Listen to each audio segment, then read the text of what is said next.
Hello बच्चों, कैसे हो आप सब। आई होप कि आप सब अच्छे होंगे, अपने ग्रुप में स्वस्थ होंगे और मस्त होंगे। तो हमारा चल रहा था चैप्टर कोशिका जीवन की इकाई, जिसमें मैंने 4-5 चैप्टर आपके मैंने करवा दिए हैं आपको।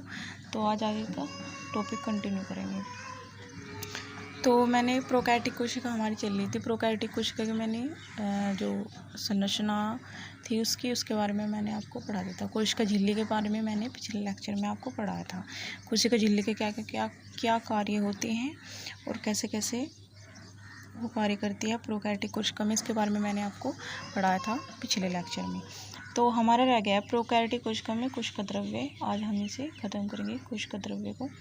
तो सेशन को स्टार्ट करने से पहले बच्चों लाइक कर दीजिए और सब्सक्राइब कर लीजिए चैनल को और बेल आइकन को प्रेस कर लीजिए, ताकि आने वाली नोटिफिकेशन आप तक पहुंचती रहे। तो ठीक है बच्चों, सेशन को स्टार्ट करते हैं। तो मैं बात करूँगी आज कोशिका द्रव्य की। कोशिका द्रव्य है क्या, तो इसमें कौन से इसमें कोशिकांग पाए जाएंगे कोशिका द्रव्य में। तो जो कोशिका प्रोकैरियोटिक कोशिका होगी तो कोशिका द्रव्य उसमें ऐसे मिलेगा बीच में, ये क्या है, कोशिका द्रव्य है। तो इसकी बात करेंगे, इसमें क्या क्या कोशिकांग पाए जाएंगे। तो कोशिका द्रव्य में अगर हम बात करें तो सबसे पहले डीएनए और आरएनए की, यानी कि ये क्या है, एक प्रकार के आनुवांशिक पदार्थ हैं। तो आनुवांशिक पदार्थ क्या मिलेंगे, डीएनए आरएनए। अगर डीएनए की फुल फॉर्म की बात करूँ, यानी कि डीएनए का पूरा नाम तो डीऑक्सी राइबोन्यूक्लिक एसिड, और आरएनए का राइबोन्यूक्लिक एसिड, जिसे हम बोलते हैं डीऑक्सी राइबोन्यूक्लिक अम्ल हिंदी में, और इसे बोलते हैं राइबोन्यूक्लिक अम्ल हिंदी में आरएनए को। और जो आरएनए होते हैं ये भी 3 प्रकार के होते हैं। एक होता है आरआरएनए और एक होता है एमआरएनए और एक होता है टीआरएनए। तो ये जो आरएनए होंगे ये भी कितने प्रकार के होंगे, 3 प्रकार के होंगे। अगर हम आरएनए की बात करें तो आरएनए यानी कि राइबोसोमल बोलते हैं इसे, और एमआरएनए क्या होता है, संदेशवाहक आरएनए होता है, और टीआरएनए क्या होता है, ट्रांसफर आरएनए होता है। तो इनके बारे में हम डिटेल में पढ़ेंगे अगले चैप्टर में, यानी कि अगले नहीं, जो 12th में इसमें डिटेल में इनके बारे में अच्छे से पढ़ेंगे। बस आप अभी इतना ही याद ध्यान रखना कि जो एमआरएनए है वो संदेशवाहक आरएनए है, और जो किस में मिलता है, कोशिका द्रव्य में मिलता है, यानी कि इसमें राइबोसोम होते हैं।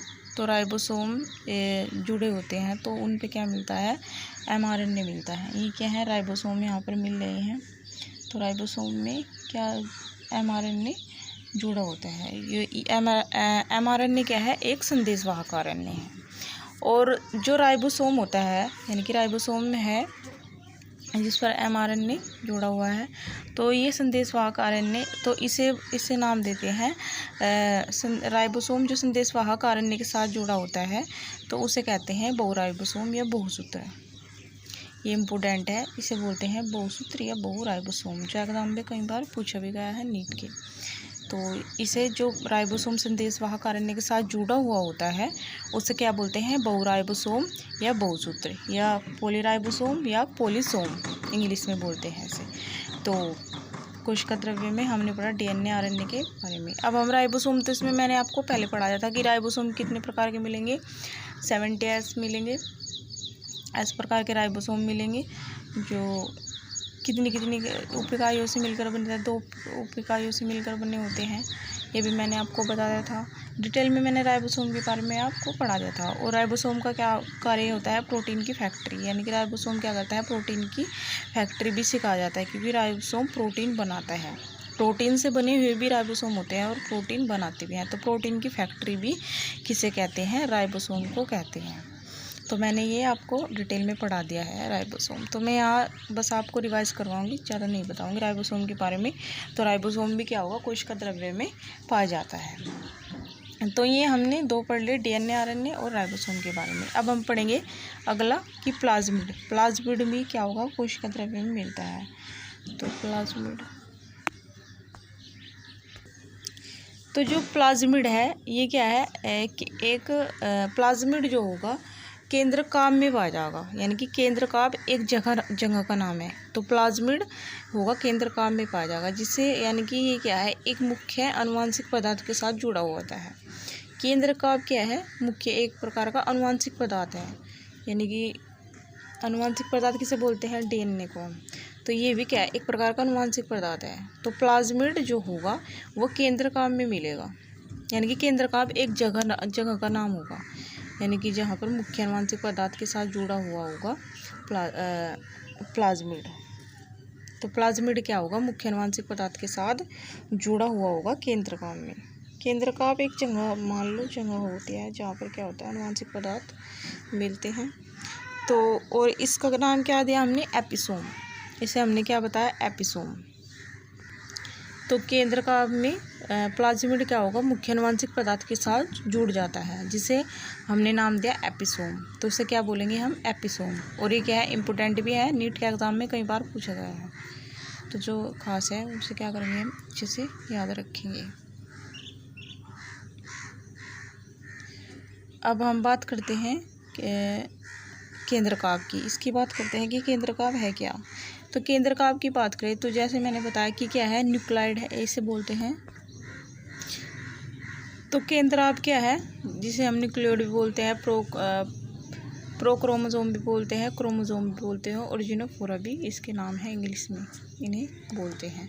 तो केंद्रकाभ जैसे मैंने बताया कि केंद्रकाभ जो होगा वो क्या है, मुख्य अनुवांशिक, यानी बोल लो कि जिसे हमने जीनोमिक। तो केंद्रकाभ मैंने बताया जैसे आपको कई नाम है इसके, न्यूक्लियोइड भी बोलते हैं, प्रोक्रोमोसोम भी बोलते हैं, क्रोमोसोम भी बोलते हैं, और जीनोफोरा भी से बोलते हैं केंद्रकाभ को।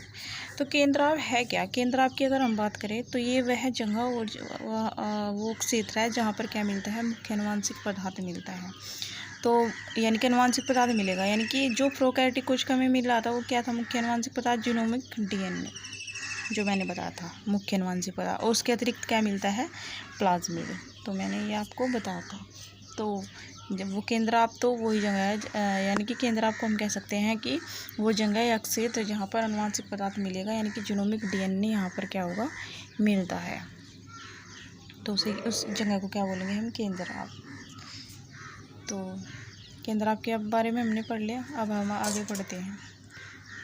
अब बात करते हैं हम अंतर्वृष्ट पिंड। अंतर्वृष्ट पिंड भी इसमें क्या होंगे, पा जाएंगे कोशिका द्रव्य में। तो इसे क्या बोलते हैं, इंक्लूजन बॉडी, जिसे हम बोलते हैं इंक्लूजन बॉडी। तो उसका नाम क्या है, इंक्लूजन बॉडी।